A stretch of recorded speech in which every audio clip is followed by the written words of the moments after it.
नहीं है। यही यही अगर भाव आप था मेरा, यही मेरा भाव था संबित। बार बार जब कहा जाता है ना, ये लोग जब जब डराया जाता है मुसलमानों को कि हिंदू राष्ट्र आ जाएगा, हिंदू, अबे आप सोचिए 100 करोड़ हिंदू, हिंदू राष्ट्र होगा तो हिंदू राष्ट्र का मतलब धार्मिक पहचान नहीं है, वो एक तरीके से सबसे सहिष्णु, उदारवादी और एक तरीके से समाज की सांस्कृतिक पहचान होगी। लेकिन मेरा सवाल ना, जो एआईएमआईएम सपोर्टर हैं और वो पॉलिटिकल एनालिस्ट हैं, आसिफ सोहेल हैं मेरे साथ। आसिफ सोहेल जी, आपको लगता है कि मुसलमान, आप हिंदू राष्ट्र चिल्लाएंगे, मुसलमान डर जाएंगे और आपको वोट मिल पाएंगे? आसिफ सोहेल बोलिए आप, फिर अनुराग और हर्षवर्धन त्रिपाठी जी मैं आपके पास आऊंगा। देखिए, अब तक तो डराने का ही काम किया गया है।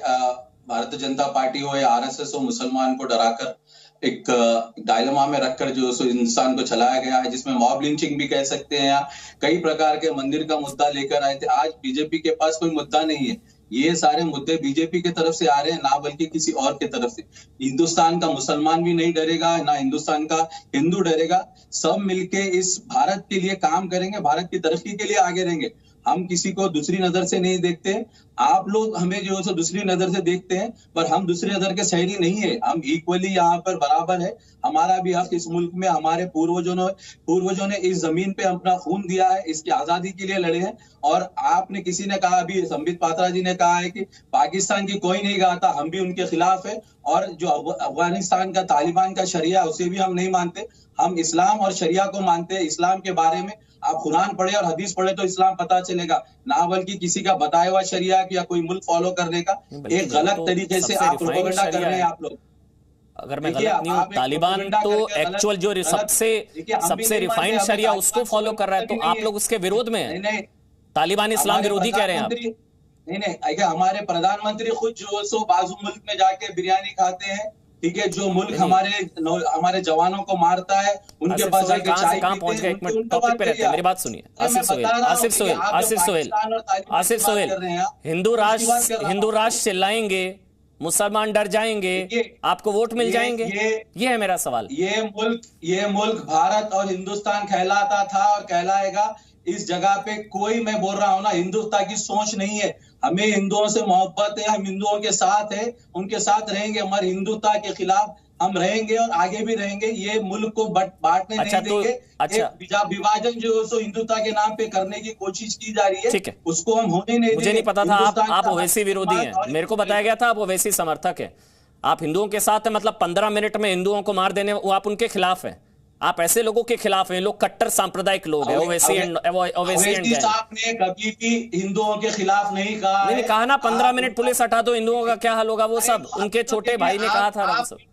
आप उनके खिलाफ हैं, आप ओवैसी एंड गैंग के खिलाफ हैं। मुझे नहीं, मेरी गेस्ट टीम ने बताया था आप समर्थक हैं। आप जज मत बन जाइए। आप एक एंकर है, आप एक मीडिया हाउस चला रहे हैं, आप एक सुप्रीम कोर्ट। आसिफ सोहेल, मुझे देखिए गलती हुई है कोई, मुझे मेरी गेस्ट टीम ने बताया था आप ओवैसी सपोर्टर हैं। आपकी सारी बातें सेकुलर है, आप ओवैसी विरोधी हैं। आपने बोला जो हिंदुओं के खिलाफ बोलता मैं उसके खिलाफ हूं।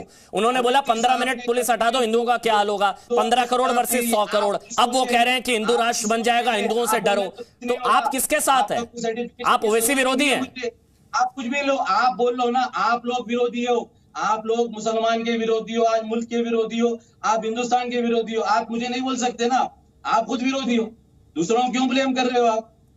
अवैसी साहब ने कभी भी मुसलमान हिंदुओं के खिलाफ कभी कहा है? आप बोल लीजिए, मेरे को कंफ्यूजन हो गई है। मुझे लग रहा था ये ओवैसी के सपोर्टर है, ये ओवैसी विरोधी निकले। आप ओवैसी के खिलाफ बोल रहे हैं, मुझे नहीं पता था, मेरी गलती है।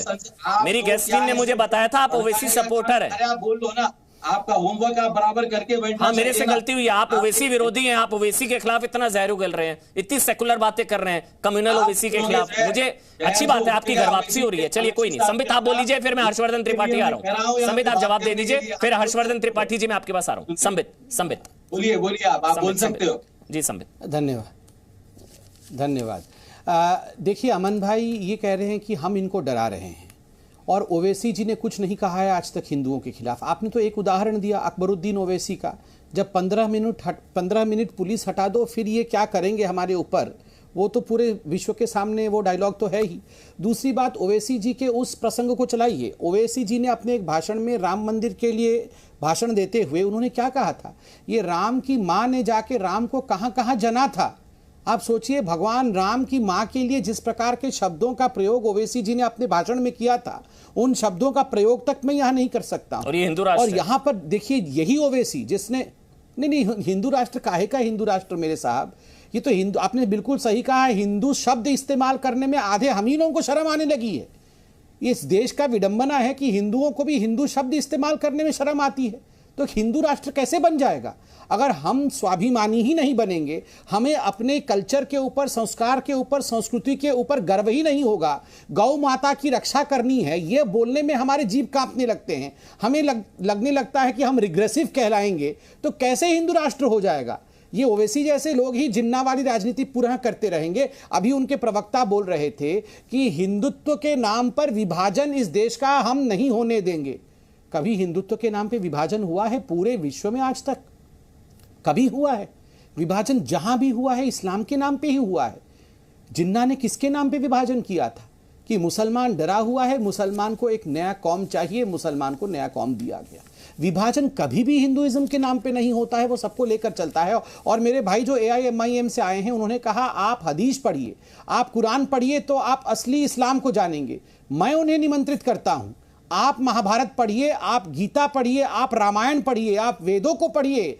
अनादि काल से वेद चले आ रहे हैं, अनादि काल वाले उस वेद और शास्त्र को पढ़िए, आप जानेंगे असली मायने में इंक्लूसिवनेस क्या होता है, सबको लेकर सर्वांगीण विकास के साथ एक सभ्यता को कैसे चलाया जाता है। हिंदुइज्म शब्द कहीं नहीं है, ये सनातन है, जो हमेशा था और सर्वदा रहेगा, वो सनातन आप समझ पाएंगे। आप वहीं से आए हैं, आप वहीं से आए हैं, आप सनातनी थे। बीच में आपने अपनी पूजा करने की पद्धति बदल दी है, मगर इस मिट्टी की खुशबू, जो मिट्टी का खुशबू आपके DNA में है, क्या आप उसे हटा सकते हैं?